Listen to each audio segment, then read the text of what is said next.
¿Qué tenía que hacer yo? Compartir. Estoy compartiendo ya, ¿no? Sí. Bueno. Bueno, ustedes me dicen, ¿eh?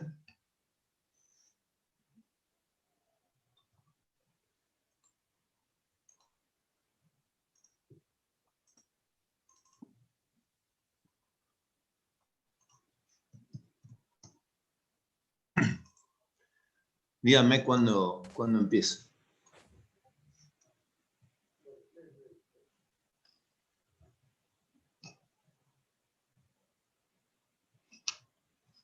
Dale nomás.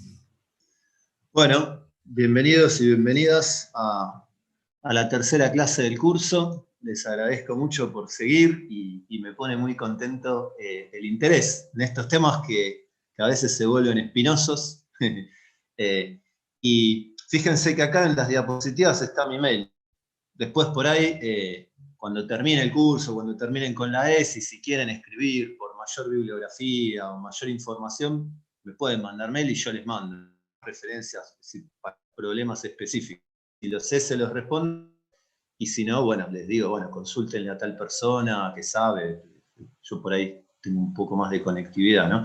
Y bueno, hoy vamos a continuar, vamos a ver las medidas de la información y su conexión con la probabilidad no cosmogloviana. Hoy va a ser también una clase sensible. Voy a intentar que no sea tan pesado como ayer. Ayer fue problemático porque ya el tema era duro. Había que explicar lo que era un retículo, había que explicar, bueno, probabilidad cuántica, teoría de la medida. Es como una mezcla de cositas que por ahí ustedes saben de eso, un poquito de todo, pero mezcladas todas se vuelve una cosa que es muy compleja. Entonces hoy lo que voy a hacer es retomar un poco lo de ayer, pero de otra manera. Es decir, voy a ahondar con algunos ejemplos y aplicaciones para intentar que se entienda mejor lo de ayer.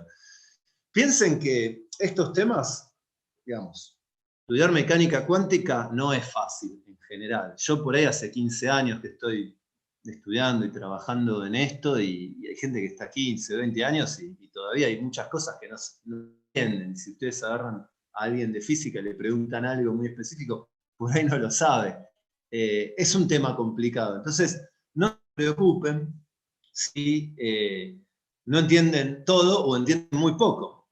El objetivo de este curso es que entiendan algo, que entiendan la punta, que sepan dónde está la bibliografía específica que es acorde a lo que a ustedes les interesa, a quién consultarle, cómo, bueno, que sea un curso de exploración, como un despertar a algo nuevo, ¿sí? Información cuántica, mecánica cuántica, lógica, probabilidades cuánticas, son todos esos tópicos que son todos muy complicados y no se pueden aprender de un día para el otro. Y la idea del curso es esa, que capturen la idea, así después cuando vayan a leer algo con mayor profundidad, ya sea todo más fácil, porque hayan tenido una primera aproximación. Entonces, bueno, hoy vamos a seguir profundizando de otra manera, estudiando qué pasa con las medidas de la información. Bueno, estamos hablando de teoría de la información cuántica, ¿no? Pero la teoría de la información cuántica, estábamos diciendo que era la teoría que surgía cuando los componentes de los dispositivos se volvían sistemas cuánticos, ¿no? Entonces, la información, la clásica, surge con los trabajos de Shannon, y es uno de los avances científicos más importantes del siglo XX. El principal objetivo de esa teoría es el de proporcionar una definición rigurosa de la noción de información que permita cuantificar. Entonces fue desarrollada con el objetivo de encontrar límites fundamentales en las operaciones de procesamiento de señales, tales como el problema de la compresión de datos, el almacenamiento y la comunicación. Y sus aplicaciones se extienden a campos diversos, entre ellos la física, la química, la biología, la inferencia estadística, la robótica, la criptografía, la computación, la lingüística, el reconocimiento de patrones y la teoría de la comunicación. Entonces, en esta primera parte del curso voy a tratar de dar una idea de qué es la información de Shannon, ¿no? Un poquito, con un poquito más de detalle. Pero después rápidamente vamos a pasar a las que son las protagonistas centrales, quizá de la teoría de la información, que son las medidas de la información. y cómo aparecen esas medidas en cuántica, cómo se usan en las aplicaciones. Voy a dar un ejemplo muy concreto. Entonces, bueno, uno de los centrales de la teoría de la información es el problema de la comunicación. En el problema de la comunicación hay una fuente, que está acá dibujada como S, que emite un mensaje que va a ser recibido por un destinatario, que está acá, al final de la cadena. Un transmisor, que transforma el mensaje en una ser transmitida por un canal, que va a ser el medio por el cual se propaga la información. Fíjense que todos estos podrían ser robots. Eso podría ser, no sé, una persona o podría ser una máquina, D podría ser también una persona o una máquina, y en el medio hay todos dispositivos. Y hay un canal, ¿no? El canal puede ser una fibra óptica, puede ser que viaja una onda electromagnética, que fuera, que es el medio físico es el cual se propaga la información, el contenido informacional de los mensajes, ¿no? Entonces, y después hay un receptor que reconstruye el mensaje para que sea recibido por el destinatario. Entonces la fuente va a ser un sistema que contiene un conjunto de estados diferentes. S1 hasta Sn, ¿no? Bueno, podrían ser un montón. Típicamente van a ser un montón, porque uno quiere que el mensaje sea rico, ¿no? Abundante, que contenga mucha información. Ahora vamos a ver en qué sentido. Estos van a ser llamados usualmente letras. Entonces, un aspecto central de la teoría de Shannon es que es posible asignar probabilidades de ocurrencia para los distintos estados de la fuente. Es decir, que los estados S1, Sn son producidos con probabilidades. PDS1, PDSN. Entonces acá ven que ya está lo de la probabilidad clásica, ¿no? Acá ya aparece Kolmogorov y se va a ver que toda la teoría de la información está fundamentada en la teoría de la probabilidad clásica. Ahora, es bueno reflexionar acerca de por qué aparecen probabilidades en la fuente y por qué es razonable decir que una fuente tiene probabilidades. Piensen en un mensaje, ¿no? Yo tengo que llamar a alguien o mandar un mensaje de texto, ¿no? Digital, telégrafo, lo que sea, dispositivo que sea. Y bueno, hay palabras en el castellano que se usan mucho, ¿no? Ocurren con mayor frecuencia que otras. ¿Qué sé yo? La palabra casa o perro o gato ocurre con más frecuencia usualmente que la palabra pluscuamperfecto. Entonces, en general, cuando uno va a mandar un mensaje, conviene tener en cuenta eso. Por un lado, tener en cuenta qué tipo de cosas manda el mensaje y tener en cuenta la frecuencia con la que aparecen estas cosas. Ahora vamos a ver por qué. Entonces, bueno, acá viene otra observación importante para entender la perspectiva, ¿no?, que utiliza la teoría de la información. Esto lo cito del paper de Shannon, ¿no?, el paper fundamental. Fundacional. Dice, el problema fundamental de la comunicación es el de reproducir en un punto exacto o aproximadamente un mensaje seleccionado en otro punto. Frecuentemente los mensajes tienen significado. Esto es, ellos refieren o están correlacionados de acuerdo a algún sistema con ciertas entidades físicas conceptuales. Estos aspectos semánticos de la comunicación son irrelevantes para el problema de ingeniería. El aspecto significativo del mensaje, de hecho, es uno seleccionado de un conjunto de mensajes. El sistema debe ser diseñado para operar para cada posible selección, no solo para aquella que será efectivamente seleccionada, es desconocida al momento de diseño. Es decir, cuando ustedes diseñan un dispositivo comunicacional, no pueden diseñarlo para mandar el mensaje, hola, nos vemos mañana a las 5 de la tarde. Porque si solo sirve para mandar ese mensaje, no sirve para nada. Uno lo tiene que diseñar para todo mensaje posible y lo tiene que diseñar de forma inteligente, de forma tal que se gasten la menor cantidad de recursos posibles y que la comunicación sea efectiva, ¿no? Entonces, fíjense que el problema ingenieril deja de lado el significado de la información. Eso puede llegar a ser un problema en algunas áreas, pero bueno, es un paso significativo hacer esa separación, porque permite conseguir al problema, como vamos a ver, de otra manera. Entonces, las secuencias de letras son llamadas mensajes. La entropía de la fuente se define como HDS igual a menos la suma de la probabilidad de SI por el logaritmo natural de la probabilidad de SI. Recuerden, tenemos los diferentes señales que manda la fuente, puede ser un número muy grande, y cada una tiene que tener asignada una probabilidad, ¿sí? Entonces, con ese vector de probabilidades, es decir, PDS1, PDS2, PDSN, lo que hacen es multiplicar cada P de S1 por logaritmo de S1, más P de S2 por el logaritmo de S2, y así, y de P de S2, y así, y después le ponen un número. Esto va a ser la información de Shannon, o la medida de la información de Shannon, ¿sí? Ahora vamos a ver qué rol juega eso, ¿no? Y por qué cuantifica la información. Esta va a ser de algún modo la protagonista, ¿no?, de la charla de hoy.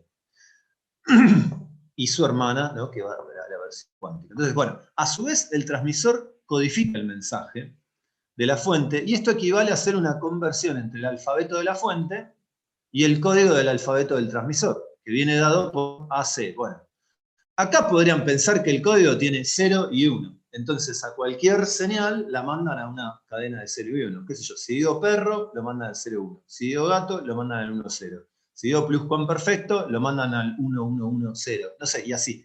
Entre todas las posibles señales que mandan, las van codificando de distinta manera. Ahora noten que hay muchas formas distintas de codificar. Es decir, hay muchas asignaciones. ¿Cuál elegimos? Eso a priori no es evidente. Bueno, los elementos son llamados símbolos, la secuencia de símbolos producida en el transmisor y que entran en el canal se llama señal, y codificar implica establecer un mapa entre las letras del alfabeto y el conjunto de cadenas de longitud finita de símbolos del alfabeto del código. Estas suelen llamarse palabras código.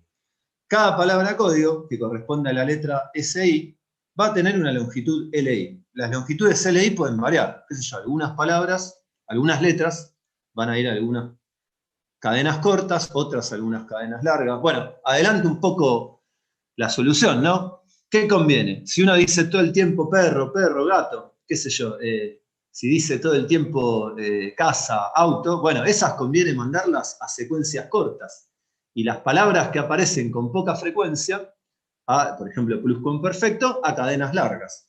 ¿Por qué corto y largo? Bueno, porque uno podría pensar que si la cadena es más larga, eso requiere un costo en recursos, requiere o más energía, o más tiempo, o más plata. Por ahí cada dígito, cada 0 o 1 que uno adhiere a la cadena, a uno le insume un costo.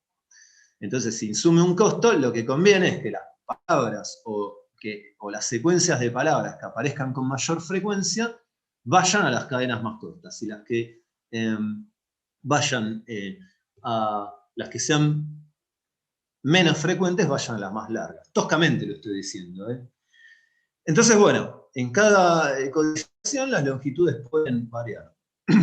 Entonces, es útil definir una longitud de palabra código promedio, como L promedio va a ser la suma de las probabilidades de la secuencia de la palabra SI, esa la emite la fuente, con la longitud de la cadena en la que fue multiplicada por la longitud de la cadena en la que fue codificada. L, entonces, es una medida de cuán compacto es el código. Mientras más corto sea este valor medio, mientras más pequeño sea, mejor, ¿no? Porque quiere decir que en promedio estamos usando las cadenas lo más cortas posible. Y acá viene lo sorprendente, que es que el teorema del canal sin ruido afirma que existe un proceso de codificación óptimo tal que la longitud de palabra código promedio, L, está tan cerca como uno quiera del límite inferior que viene dado por HS dividido el logaritmo de la cantidad de palabras código que había. Si estamos usando ceros y unos, bueno, Q va a ser 2, entonces logaritmo de 2. Entonces acá aparece, y esto es el mensaje de la primera parte, ¿no? La conclusión. Resulta ser que esta medida de información, la entropía o información de Shannon, así se la conoce, juega un rol central en la teoría de la información. No vamos a seguir con esto, y nos vamos a pasar a estudiar esto, ¿no? Esta función. Y cómo aparece después esta función en la cuántica, ¿sí? Entonces, esto les quería decir. El estudio de medidas de información es crucial en la teoría de la información. Parece una cosa redundante, pero no es tan trivial. Fíjense una cosa, acá, por ejemplo, las palabras, no estamos suponiendo que las probabilidades están correlacionadas, pero puede pasar, y uno puede enriquecer todo este problema y plantearlo de otra manera, ¿no? Porque uno podría pensar que, no sé, si fueran simplemente letras, y el idioma es el castellano, bueno, pa ocurre con más frecuencia que peseta. ¿Quién dice peseta? Nadie. Bueno, todo el mundo dice papá, qué sé yo. Pero hay secuencias de de símbolos que ocurren con menor probabilidad. Entonces uno puede considerar los símbolos y también, bueno, pero eso ya es otro problema. Yo acá estoy viendo todo súper simplificado, como para que se entienda la idea y el mensaje. Y el primer mensaje es que la información juega un rol, las medidas de información juegan un rol clave. Y en particular esta información, esta forma de funcionar, menos la suma de P por logaritmo natural de P, cada I, ¿sí? Bueno, eso, y entonces, esta medida se llama entropía. Ahora voy a contar un poco más sobre eso, ¿no? Entonces, la noción de entropía, por un lado, juega un rol muy importante en la física, pero también es muy importante en la teoría de la información. Entonces, acá tiene algunos usuarios notables, qué sé yo. Acá está Shannon, acá está von Neumann, vamos a ver, ¿no?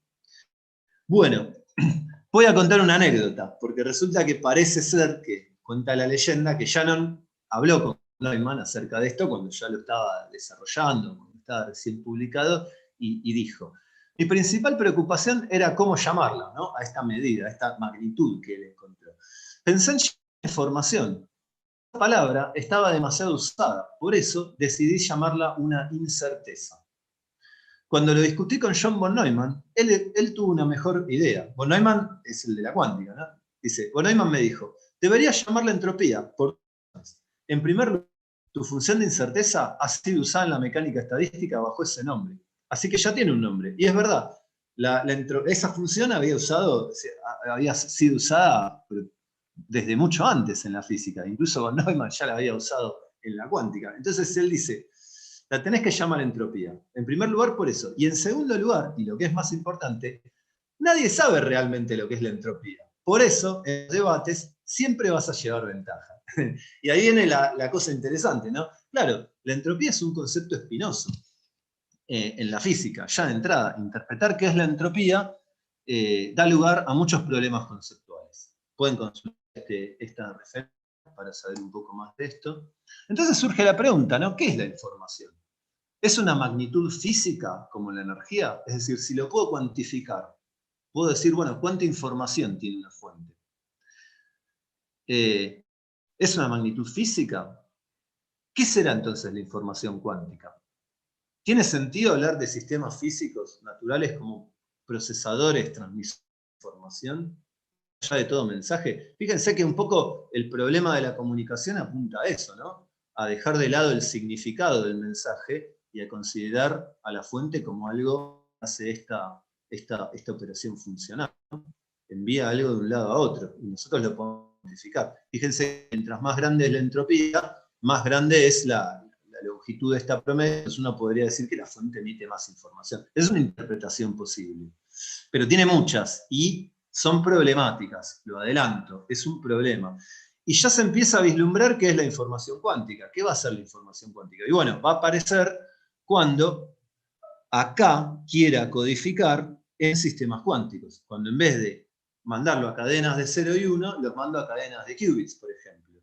Y el canal es un canal cuántico, y cuando mido en el receptor, bueno, ¿se entiende la idea? Cuando pasamos a la cuántica, la cosa va a cambiar. Va a cambiar físicamente. Y entonces la teoría matemática también va a cambiar. Es decir, acá vamos a tener que hacer ligeros cambios en estas formas funcionales. Bueno, y respecto de la interpretación de la información, con el grupo de filosofía con el que yo trabajo, estuvimos discutiendo bastante de eso, editamos un volumen que puede llegar a ser interesante. Lo bueno de estos artículos, por si los quieren consultar algún día, es que son más bien conceptuales. Es decir, si ustedes no tienen un background matemático fuerte, podría serles de utilidad leerlos porque puede servir para tener una idea más cabal de los problemas que plantea la teoría de la información sin necesidad de tener una comprensión matemática tan profunda. Después, obviamente, si saben matemática, yo les recomiendo que lean el Cover y Thomas y listo. Pero bueno, ahí no van a tener mucha discusión conceptual, van a ver toda la parte técnica sin ver lo conceptual. Pero bueno, yo les voy a ir mandando, igual no se preocupen, bibliografía. Después de este curso les va a quedar un lindo compendio de cosas, una buena pila de cositas para leer cuando tengan tiempo o cuando se decidan a profundizar en el tema. Pero bueno, esta es una posibilidad. Bueno,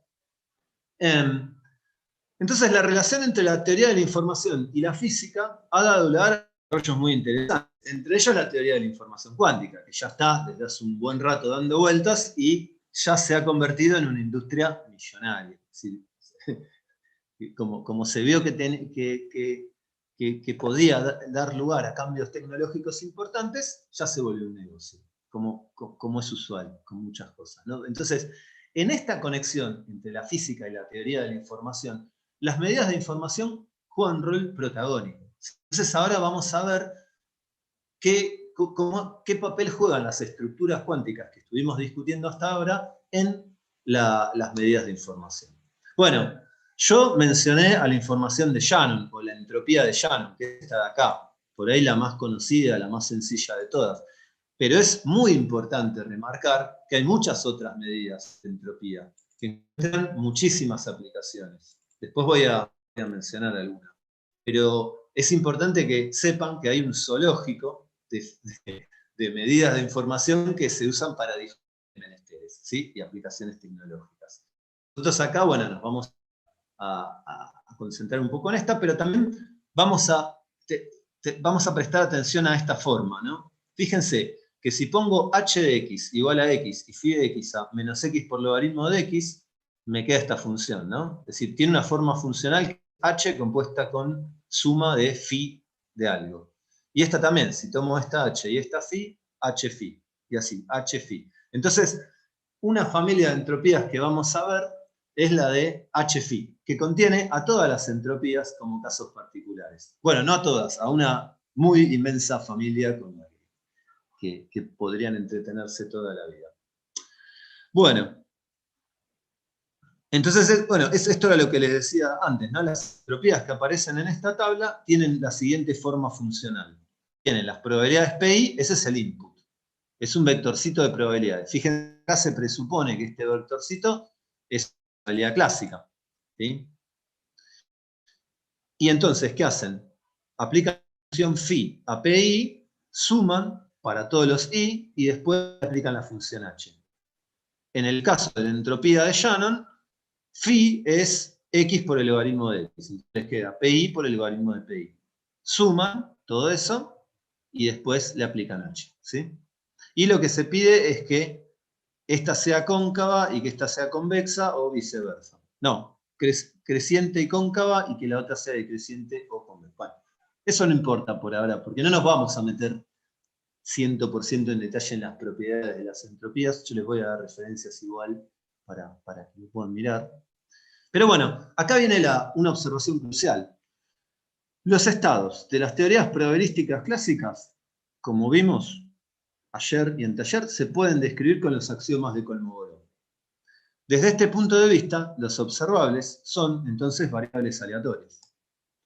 Entonces, notar que la formulación axiomática de la teoría de la información clásica, es decir, la de Shannon y sus variantes y ramificaciones, desde un punto de vista lógico o formal, en las nociones de probabilidad y variable aleatoria, clásicas.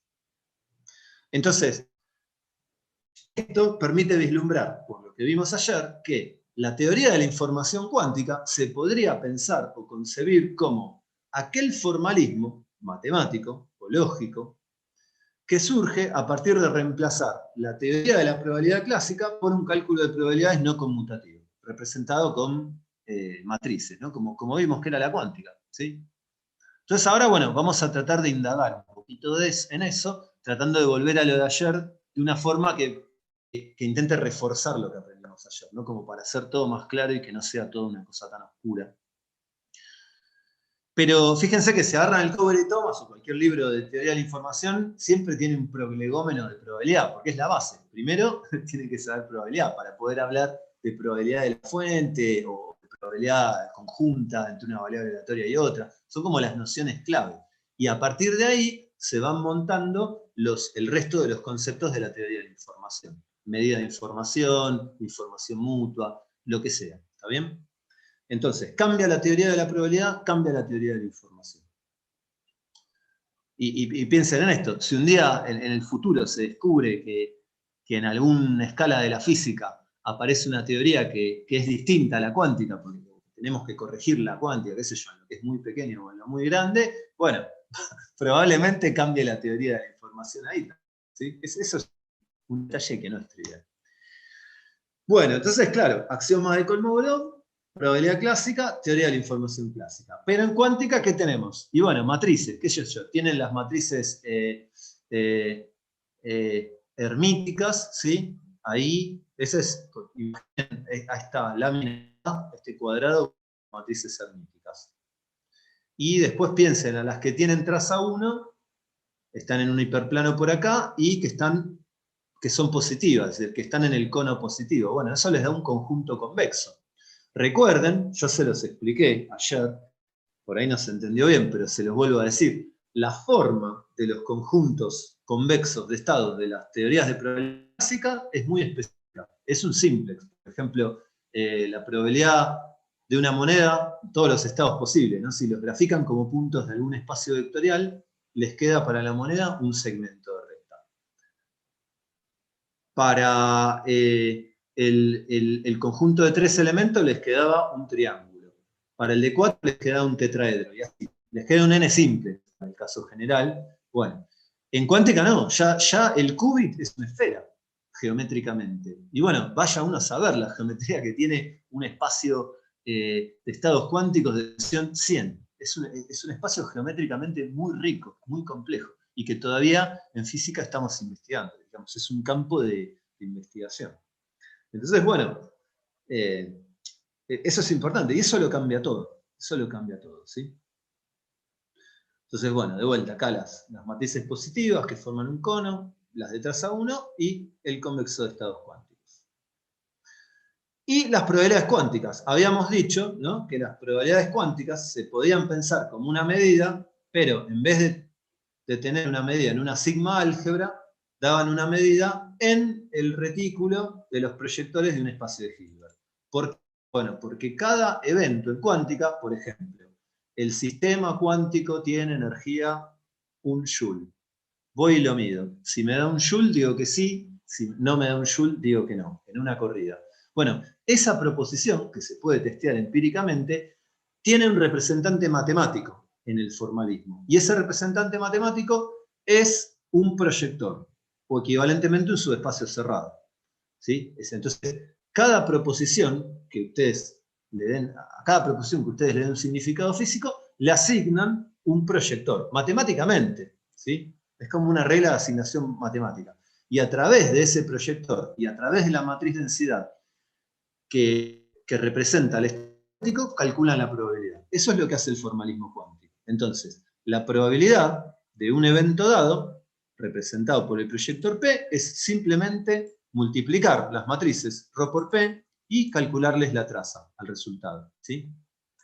Entonces, el teorema de Gleason garantiza que cada matriz defina una medida de este tipo, como el Kolmogorov, pero ahora usando los proyectores Hilbert, y viceversa, que cada medida de este tipo se pueda representar con una matriz de densidad. Es decir, que hay una relación 1 a 1 entre las medidas sobre el espacio, sobre los subespacios del Hilbert, o del espacio vectorial, y las matrices de densidad. Entonces eso, bueno, da lugar a un cálculo de probabilidad distinto.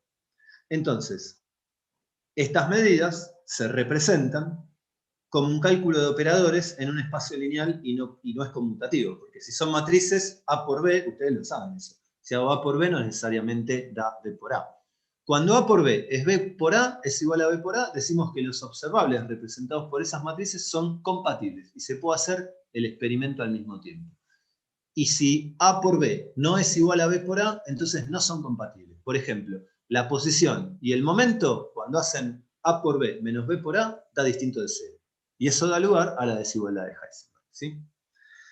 Si P representa un evento y R un estado, la probabilidad de que ocurra P viene dada por esa formulita que se puede llamar la regla de Born.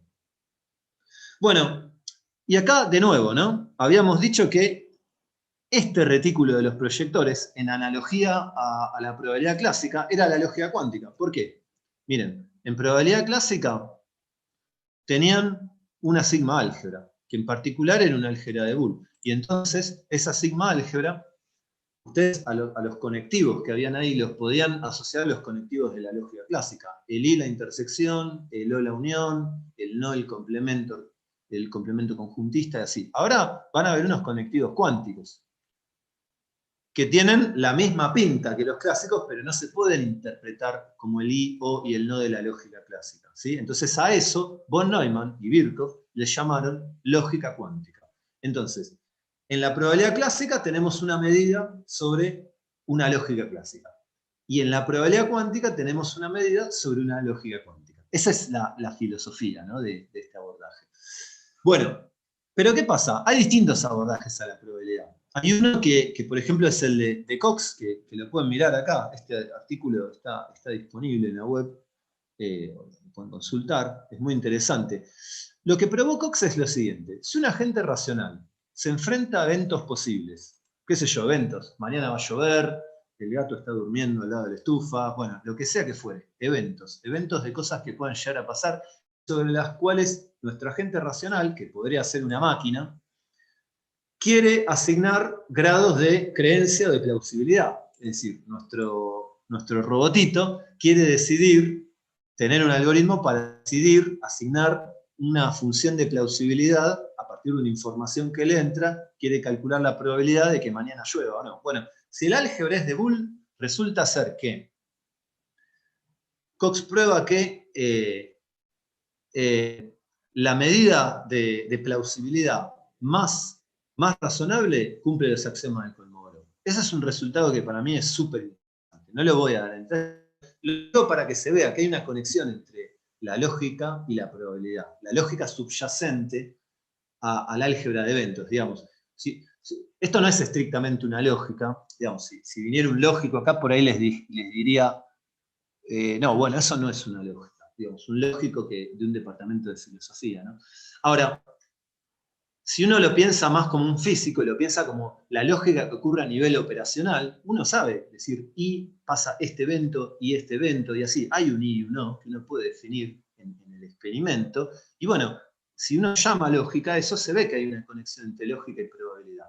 Y nosotros lo que estudiamos es que nos hicimos la pregunta, ¿no? ¿Qué pasa si asumimos de entrada que nuestra lógica no es booleana? Es decir, que es una lógica de contextos. Hay un contexto booleano, pero después hay otro, y cuando los junto todos no me da algo booleano. Me queda como la luciérnaga o algo así. Me queda una cosa más rara.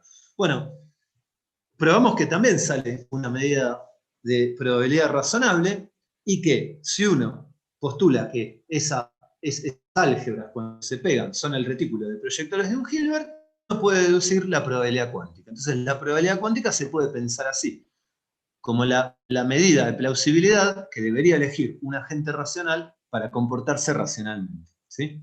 Eso lo pueden ver, simplemente lo quería mencionar, es como cultura general. Y también, bueno, vinculado a esa lógica, si quieren, probabilística, ahí aparecen las medidas de información. La información de Shannon es la medida natural en ese abordaje de Cox, ¿no? Y nosotros probamos algo muy similar en cuántica, ¿no? Y en teorías más generales, ¿no? Que lo que vamos a mostrar ahora como la generalización de la medida de Shannon es la medida natural para teorías probabilísticas más generales y que en la cuántica coincide con la medida de von Neumann. Entonces, la teoría de la información cuántica se podría pensar como una versión no kolmogoroviana o no conmutativa de la teoría de la información clásica, ¿sí? Entonces uno tiene que ir reemplazando todas las cosas mutatis mutandis y haciendo los cambios necesarios. En este artículo, que también pueden encontrar en la web, discutimos esto con más detalle. Probablemente les resulte de interés. Algunos de estos artículos son un poco técnicos, ¿no? Por eso yo a quien no quiera hacer muchas cuentas ni nada, por ahí les recomiendo más que miren los artículos filosóficos, que también a veces incluso sirven para entender mejor las cuentas, porque a veces lo que uno no entiende de las cuentas es un concepto. No es que uno no sepa hacer tal o cual cuenta. Uno a veces no entiende qué está calculando. Entonces es bueno también hacer un parate y reflexionar. Sigo. Entonces, ¿por qué buscar versiones cuánticas de las entropías? A esta altura ya parece tautológico este debate, pero quiero sacar ejemplos más concretos, ¿no? las medidas entrópicas aparecen, por ejemplo, cuando uno quiere medir incertezas.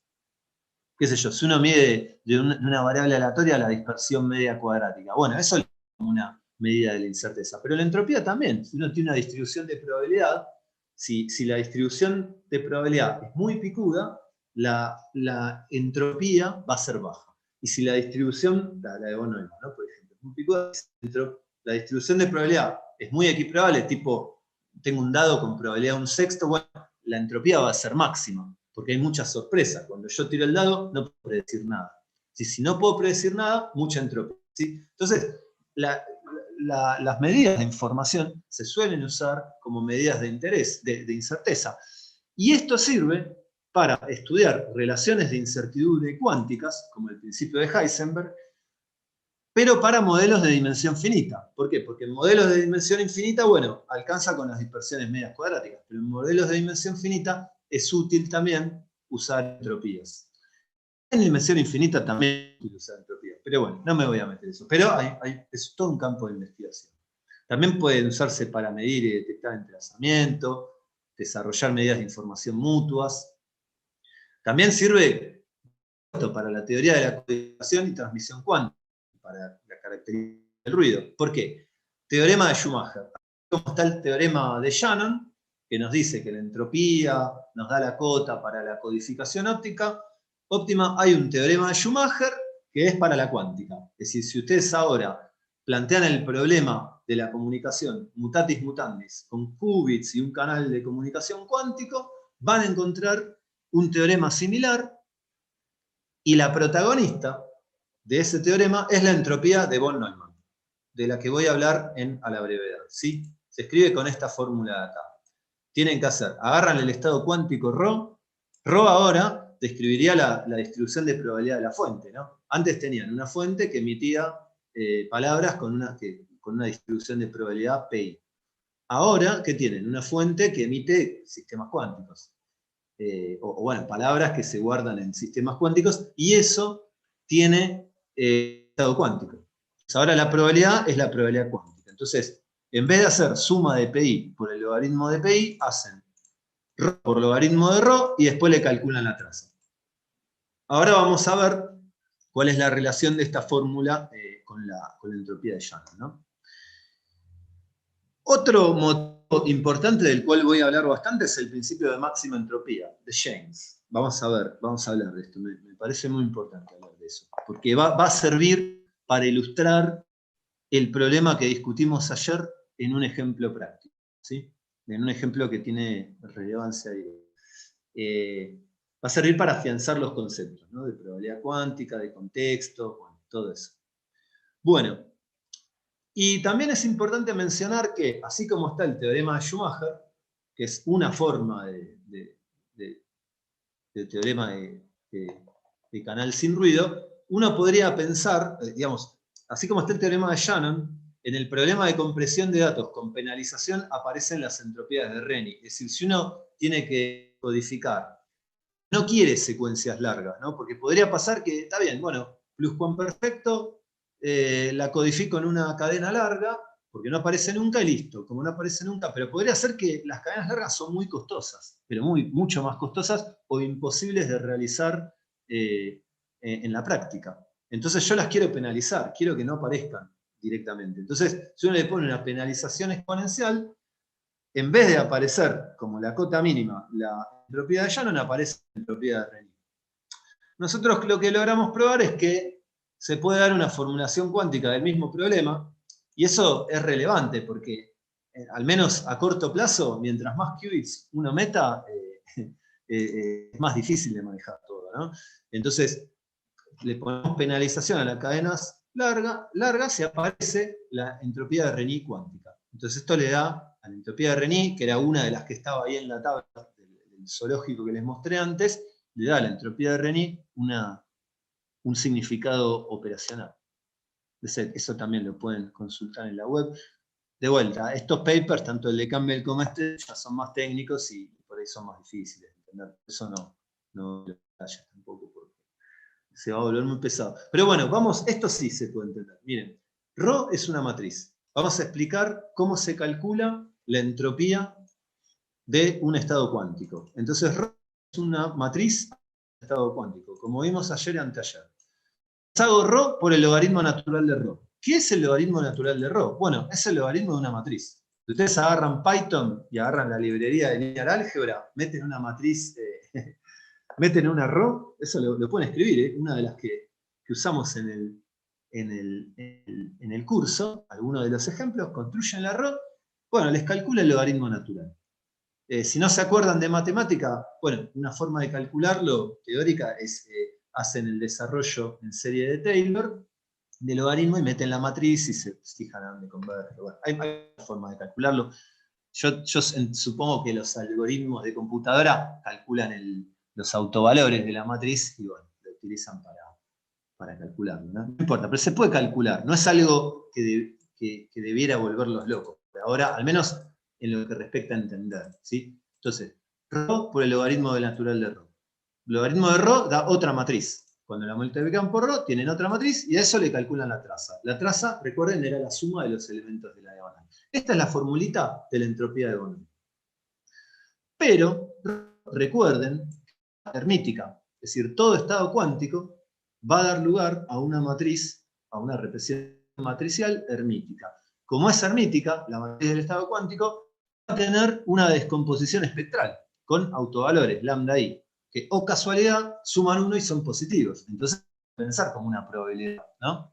Ya lo habíamos discutido esto en el chat y todo eso, ¿no? Entonces, los lambda son los autovalores de la matriz densidad del estado cuántico. Entonces, se puede probar, no es difícil de verlo, este sí lo pueden hacer como ejercicio, que la entropía de ρ, definida con la fórmula 70, es igual a la suma de lambda i por el logaritmo natural de lambda i. Ahora hay números, los lambda son números, ¿sí? Y esto es la entropía de Shannon evaluada en el vectorcito de probabilidad formado por los autovalores de la matriz. ¿Sí? Entonces así se vincula la entropía cuántica de von Neumann, esta entropía la propuso von Neumann, y la entropía clásica de Shannon. La entropía cuántica se define así, que es como la forma, si quieren, covariante de definir algo en cuántica, y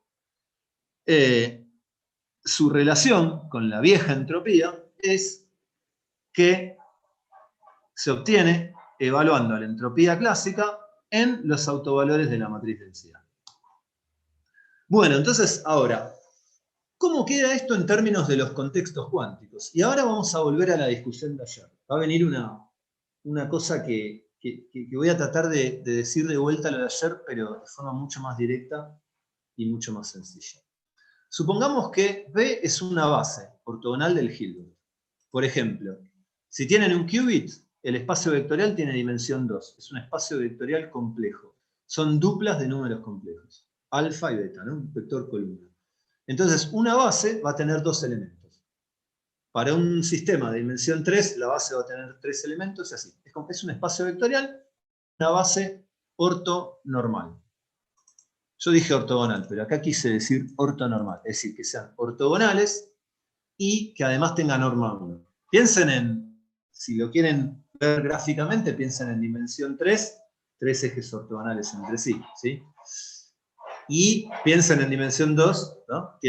Ahí tienen una representación gráfica, pero en dimensión más grande vale la misma intuición geométrica. Entonces, B de PDH, y notar que B, importante, ahora lo voy a mostrar con ejemplos a esto. Y ya lo dije ayer, pero lo voy a decir hoy de vuelta. B genera una álgebra de Boole. Ahora voy a decir cómo, de vuelta.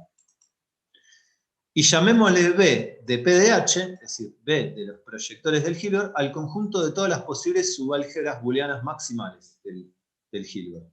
Ahora vamos a ver en ejemplos concretos qué son estos entes. Agarremos un qubit. Un qubit, agarremos la base computacional, ¿no? La base 0,1. La más fácil de todas. Si les resulta más fácil, no les gusta pensar en 0 y 1, piensen en spin up y en spin down, ¿no? Como vimos para fijar ideas, ¿no? Como el experimento de las partículas de spin 1 medio que iban por el magneto, algunas iban para arriba y otras para abajo, entonces pensamos, si mido en z, ¿no? Oriento en dirección z, si va para arriba, 0, si va para abajo es 1. Entonces, 0 y 1 serían esos dos estados. Pero los podrían pensar, en vez de 0 y 1, en todas las cuentas de abajo podría poner flecha para arriba y flecha para abajo. Es anecdótico. Yo voy a usar 0 y 1. Bueno, y es una base ortogonal. Ortonormal tenía que ser. Bueno, dado que 0 por 0 es 1, acuérdense que esto era el producto escalar, ¿no? Bra contra ket. Daba el producto escalar entre un vector y el otro. 1 con 1 es 1 y 0 con 1 es 0. ¿Sí? Y 1 con 0 también es 0. Y todo vector de C2 se puede escribir como combinación lineal de estos dos vectorcitos. ¿Sí? Eso es una base. Entonces, el álgebra de Boole asociada era el álgebra de Boole generada por dos elementos. Teníamos el 0, que es el subespacio nulo. Este, que es un vector, es un proyector que proyecta sobre una recta. Es decir, que es todos los múltiplos de esto, ¿no? Piensen de vuelta, literalmente, en un eje de coordenadas. Tienen una recta y tienen otra ortogonal, ¿sí? Entonces, el proyector este, que es ket contra bra, es una matriz y por ende una transformación lineal que proyecta sobre la recta del vector definida por el vector 0.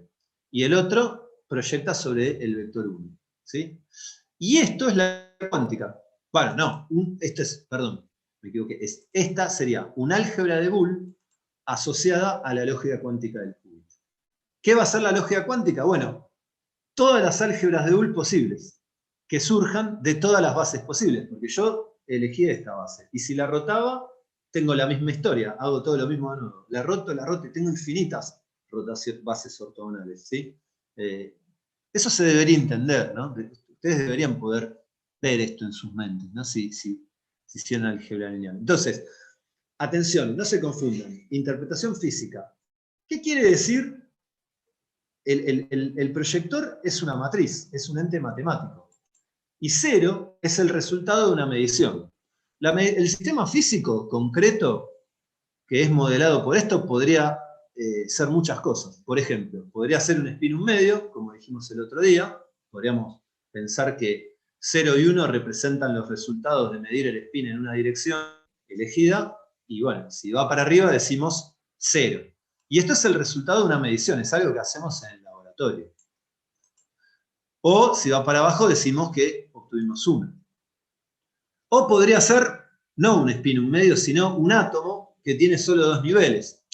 Ningún átomo debe tener dos niveles, pero lo importante es que por ahí, en cierta escala de energía, solo tiene dos niveles que a nosotros nos interesan y nosotros estudiamos al átomo simplificado, así como dos niveles. Entonces, al nivel no excitado lo llamamos 0 y al excitado lo llamamos 1. Y después vemos cómo es la interrelación. Ahí también tienen un qubit, ¿sí? Otro qubit que es importante en la actualidad también es, por ejemplo, un dispositivo superconductor muy chiquitito, por el cual circula corriente. La corriente puede circular en una dirección, entonces ahí decimos 0, o en la otra dirección, contraria. Ahí decimos 1. Pero como es cuántico, porque es muy chiquitito y está a una muy baja temperatura, también podemos armar superposiciones de corriente para un lado más tipo gato de Schrödinger. Corriente para un lado más corriente para el otro. Entonces, depende de la instanciación física del dispositivo, 0 y 1 representan los resultados posibles. Y a 0 le asigno el proyector 0, que es una matriz, ¿sí? Y es el artilugio matemático que yo después utilizo para computar la probabilidad de obtener el resultado 0. Y lo mismo para el proyector que proyecta en 1, ¿sí? Eso es importante, hacer la distinción entre la matemática y la física. Y después conectar todo. Entonces acá está la probabilidad. Dado un estado cuántico ρ, la probabilidad de obtener 0 va a ser traza de ρ por el proyector 0. Y la probabilidad de obtener 1 va a ser traza de ρ por obtener 1. Si toman otra base, qué sé yo, acá agarré en vez de 0, puse gato de Schrödinger, de 0. Y el ortogonal, fíjense que este tiene un más y este tiene un menos. Entonces, si hacen la cuenta, ejercicio, lo pueden hacer para practicar, este es ortogonal a este. Y los dos tienen norma 1. Entonces, esto es otra base ortogonal. Bueno, acá se repite la misma lógica. Esta otra base distinta va a representar a otro observable. Los outcomes podemos llamar más y menos, para distinguirlo del anterior. Y también va a tener asociada su álgebra de Boole. Y se repite la misma historieta, ¿sí? Entonces, la lógica cuántica surge de pegar todas estas álgebras de Boole y considerarlas a todas juntas. Entonces, cada lógica de Boole define un contexto de medición, que es clásico, pero cuando consideramos toda la cosa junta, no es clásico. Vamos a seguir con ejemplos prácticos, ¿sí? Ahora, bueno, ya a riesgo de cansar, pero es importante, porque es fácil verlo acá, después va a ser más difícil. En el Qtrit, ¿qué hacemos? Tomamos una base ortonormal de ahora C3, que sería el sistema cuántico de dimensión 3. Bueno, si hacen un experimento, ahora pueden tener resultado 0, 1 o 2. O podrían llamarle verde, rojo y azul, o podrían llamarle, bueno, depende de la instanciación física del problema. Podrían ser 3 niveles de energía, nivel 0, nivel 1, nivel 2. Es decir, un átomo que tiene 3 niveles de energía relevantes y ustedes los pueden controlar esos niveles, ¿sí? Es decir, no importa el sistema, lo que importa es que hay 3 átomos distintos y en esa base los llamamos 0, 1 y 2, en ese contexto de medición. Y de vuelta, pueden comprobar que son ortogonales si tienen norma 1. Y además, cualquier vector ahora se va a escribir como combinación lineal de esos 3, alfa, beta y gamma, ¿sí? Y una álgebra de Boole asociada a esta base, bueno, el álgebra de Boole va a ser el subespacio nulo, ¿no? De C3. La recta de dimensión 1 que proyecta sobre, es decir, el proyector asociado a la recta del vector 0. El proyector asociado a la recta del vector 1 y el del 2. Estos 3 subespacios tienen dimensión 1, ¿sí? Es decir, porque proyectan sobre rectas, tienen rango 1 como matrices. Ahora, como son ortogonales, para calcular el O, es decir, el subespacio que surge de hacer la suma directa entre estos dos subespacios, pueden simplemente sumarlos, porque son ortogonales para hacer esa cuenta. Entonces, se hacen 0 más 1, esto representa a la proposición 0 o 1. Entonces, el experimento asociado a este proyector, que tiene dimensión 2, porque proyecta sobre un plano, testea la preposición, o representa, a el experimento que testea la proposición, el resultado de la medición, o es 0 o es 1. Si sale 0, si sale 1, decimos que sí. Y si no, decimos que no. Lo mismo para este, 0 más 2 y 1 más 2, y después tienen 1. Entonces, resultado del observable, esto es lo que pasa a nivel físico. 0, 1 o 2. Energía 1 joule, 2 joule o 3 joule, o no sé, 10 joule, 20 joule o 30, no importa. Tienen que ser 3 cosas distintas. Probabilidad de que ocurra 0, por ejemplo, es traza de ρ por el proyector de 0. Probabilidad de que ocurra 1 es traza de ρ por 1, y así. Probabilidad de 2. Entonces fíjense que cada base nos da un vectorcito de probabilidades de la base. P0, P1 y P2, y así, PI, ¿no? Si ahora tuviera un sistema de dimensión 10, tendría bases con 10 vectores y tendría P0, P1 hasta 9, ¿sí? Depende, bueno, sí, cómo empiecen a contar. Y ahora, la probabilidad de una proposición más compleja, tipo P de 0 o 1, es la trazada por este proyector. Y también podrían hacer, por ejemplo, la probabilidad de que no salga 0. ¿Cuál es la que no salga? Bueno, que salga 1 o que salga 2. Y esto es la lógica cuántica. ¿Se dan cuenta? En este caso, todas estas proposiciones viven en una álgebra de Boole. ¿Qué álgebra de Boole? La que genera esta base. Si cambian de base, van a tener otra álgebra de Boole, ¿sí? Entonces, esto lo pueden, la gracia del que tiene dimensión 3 es que lo pueden visualizar. Supongan que 0 es el verde, el rojo es el 1 y el azul es el 2, ¿sí? Entonces, el O, entonces ven que tienen un subespacio. Y como tienen un subespacio, para el verde tienen una matriz que proyecta sobre ese subespacio. Con esa matriz calcula la probabilidad y el estado cuántico, ¿no? Haciendo traza de ρ por ese proyector. Después pueden formar el subespacio que es el O, entre el azul y el verde.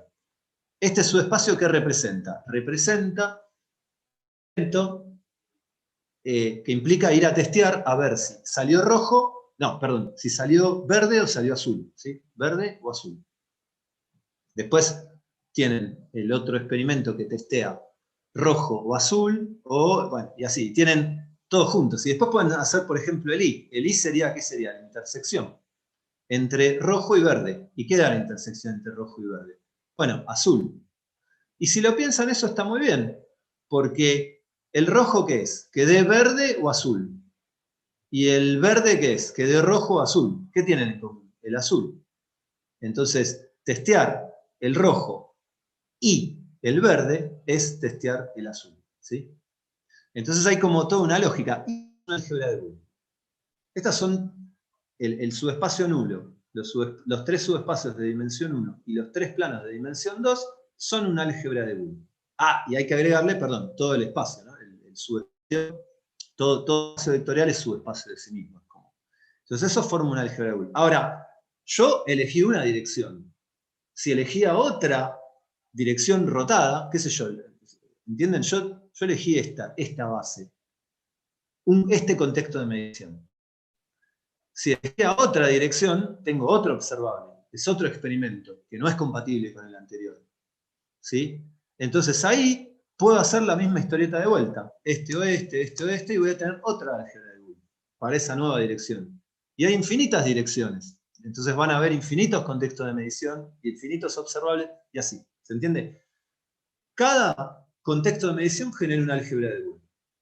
Los junto todos y las considero todas las proposiciones juntas con las reglas de la lógica cuántica que siguen valiendo. Yo puedo seguir haciendo la intersección de subespacios aunque no sean ortogonales, o aunque no conmuten los proyectores, o puedo hacer el O, qué sé yo, o sea, el no. Bueno, eso me da una álgebra que no es de Boole. Y esa es la lógica cuántica, y sobre la lógica cuántica es que definimos las probabilidades cuánticas. ¿Sí?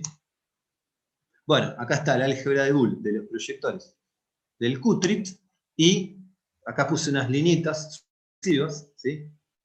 Que indican que hay infinitas de estas álgebras. Y están, como dijo alguien ayer por el chat, que yo decía, ¿cómo traducir intertwined?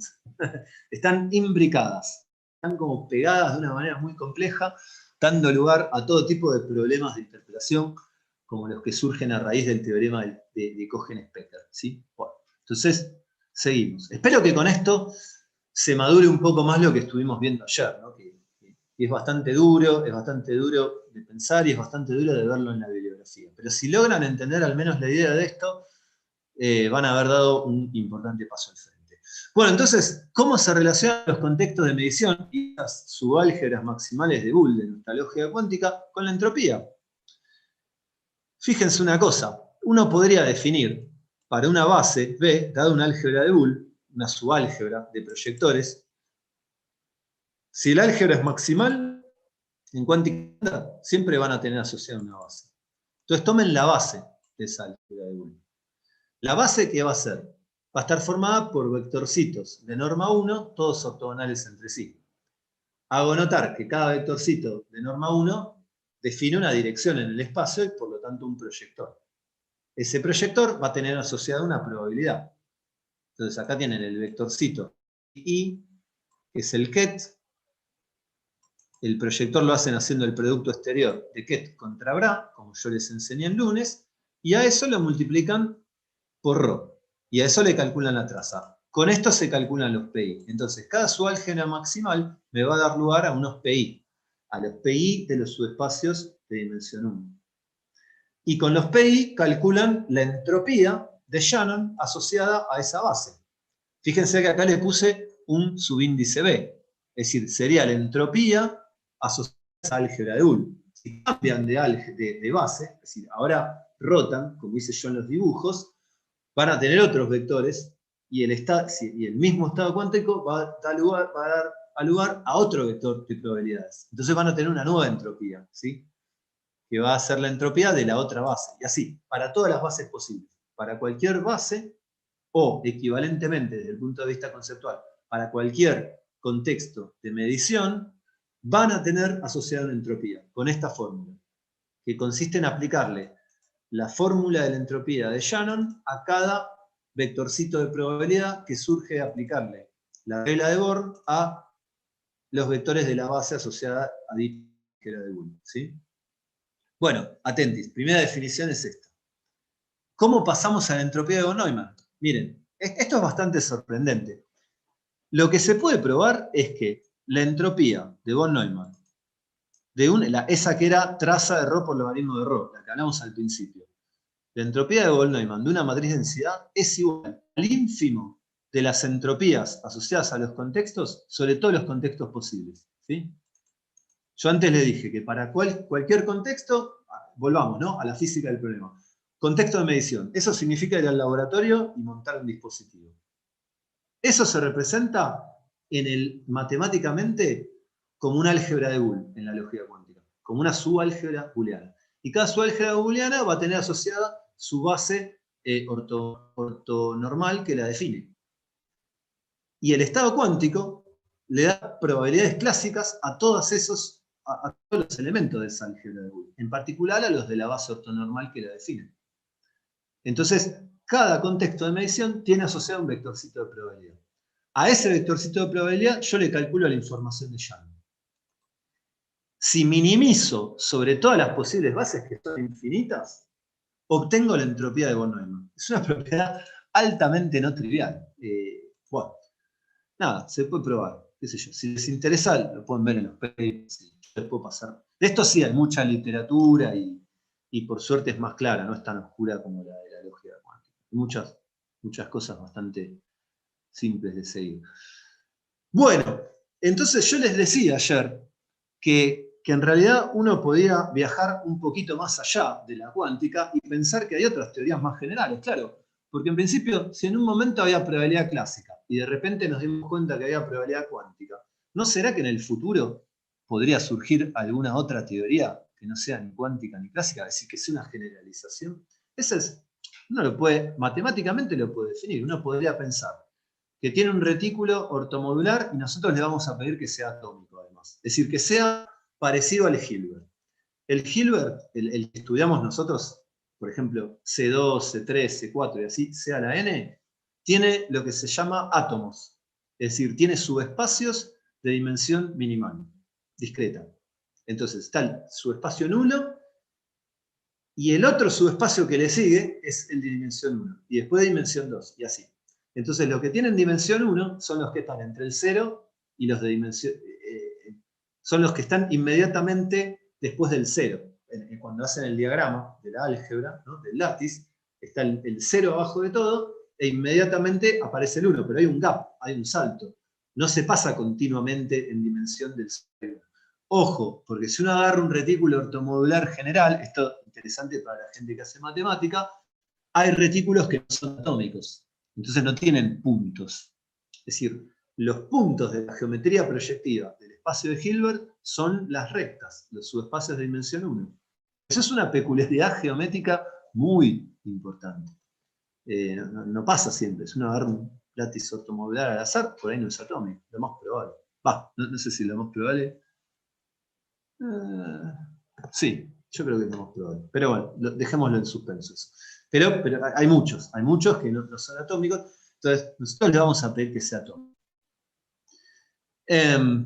No estoy dando la definición formal de atómico para no abrumar, pero bueno. Entonces, uno podría definir sobre un retículo más general la probabilidad.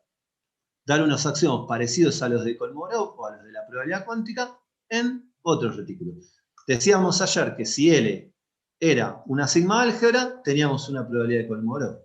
Y si L era los proyectores del Hilbert, o los subespacios, teníamos la probabilidad cuántica, por Gleason, ¿no? Toda medida así representa una probabilidad cuántica. Bueno, es importante destacar que todas las medidas que cumplen estos axiomas forman un conjunto convexo, al igual que en el caso clásico y al igual que en el caso cuántico. Ahora la forma del convexo puede ser aún más compleja o más sencilla, depende del modelo.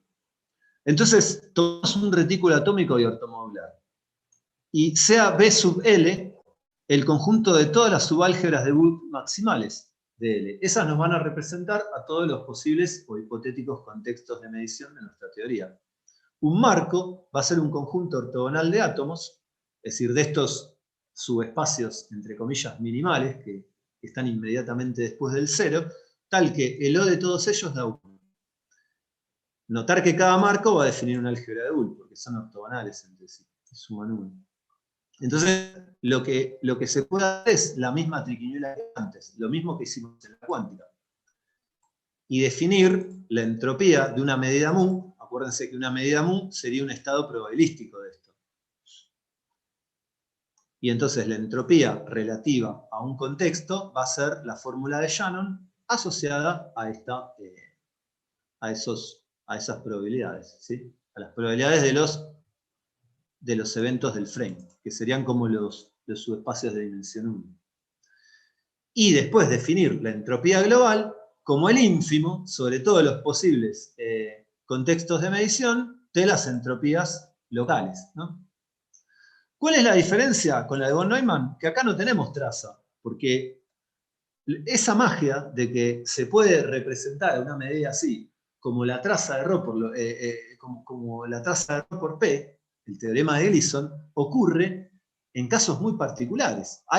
Se ha estudiado la generalización de la teoría de la mecánica cuántica a otros niveles, pero no siempre van a tener una representación matricial de esto. Por lo menos no queda claro cómo hacerlo, ¿no? Yo estoy trabajando bastante en eso. Agarrar un retículo cualquiera y encontrar una matriz, ¿no? que representa el estado. Pero no es para nada trivial y en general no va a existir. De hecho, hay retículos que no tienen ninguna medida. Se puede probar que no hay ninguna medida de este tipo. Entonces, acá no vamos a tener que esto es traza de Rho por logaritmo natural de Rho, simplemente por representación matricial, en algunos casos. ¿sí? Pero la medida de información tiene sentido. ¿sí? Entonces, de esta forma se ve cómo se puede conectar la estructura de la geometría proyectiva o la lógica cuántica asociada a un sistema cuántico con una medida de información. ¿sí? Y las medidas de Salicru, las que eran HFI, ¿se acuerdan que era la familia más general? Si ustedes agarran una HFI, pueden hacer la misma triquiñuela. En vez de aplicar la fórmula funcional de Shannon, pueden aplicar la fórmula HFI. Y ahí van a extender a modelos generalizados la noción de entropías, las nociones de entropías HFI. Recuerden cómo era en cuántica. En cuántica, la HFI era H de traza por D phi de Rho. ¿sí?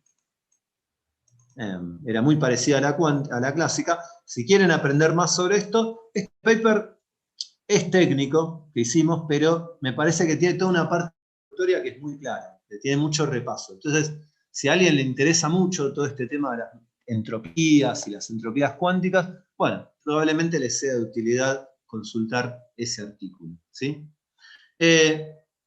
Bueno, voy a hacer un intervalo y voy a leer las consultas. ¿sí? Si al resto de los coequippers les parece bien. Sí, sí. Yo como no veo a nadie, me siento como... ¿Pausás ahora y lees después o leemos ahora? Yo daría el intervalo, porque me parece que esto no fue tan duro como ayer, pero fue bastante pesado, de todos modos. Entonces, yo daría el intervalo ahora. Leo las Dale preguntas. nomás. ¿Sí? ¿Intervalo?